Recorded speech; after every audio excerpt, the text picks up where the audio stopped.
वज़ीर ख़ज़ाना मोहम्मद औरंगज़ेब की ज़ेर सदारत इजलास हुआ है। वज़ीर ख़ज़ाना ने डिजिटल इकॉनमी की अहमियत पर जोर दिया है। डिजिटल इंटीग्रेशन माशी तब्दीली का अहम जुज़्व है। इस पर बात करते उमर हयात हमारे साथ मौजूद है, हमारे नुमाइंदे। उमर हयात, आगाह कीजिएगा, कई अहम इजलासों में बार बार डिजिटल इकॉनमी के हवाले से बात होती रही है, क्या इसमें किसी कंक्लूजन की जानिब पहुंचे हैं इस इजलास में? जी बिल्कुल, डिजिटल इकोनॉमी के हवाले से इस वक्त तमाम जो बैंक्स हैं या फिर जितने भी इदारे हैं वो तो काम कर रहे हैं, लेकिन अब वज़ीर ख़ज़ाना की ज़ेर सदारत next generation mobile broadband services की बेहतरी के बारे में ये इजलास हुआ है।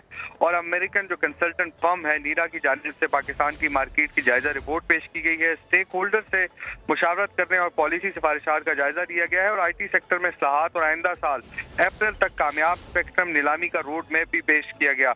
वज़ीर ख़ज़ाना का डिजिटल इकोनॉमी की अहमियत पर जोर दिया गया है वज़ीर ख़ज़ाना की जानिब से, और डिजिटल इंटीग्रेशन मुल्क की माशी तब्दीली का अहम जुज़्व है, ये कहना था वज़ीर ख़ज़ाना का। और हुकूमत उभरती हुई डिजिटल टेक्नोलॉजीज़ को बड़े पैमाने पर अपनाने के लिए पुरज़्म है और हुकूमत जो है वो क्रॉस सेक्टर समाजी और इक़्तिसादी तरक्की के अहदाफ के हुसूल के लिए पुरज़्म है। वज़ीर ख़ज़ाना ने कहा कि हुकूमत डिजिटल इंफ्रास्ट्रक्चर को बेहतर बनाने के लिए भी कोशां है। जी बहुत शुक्रिया आपका।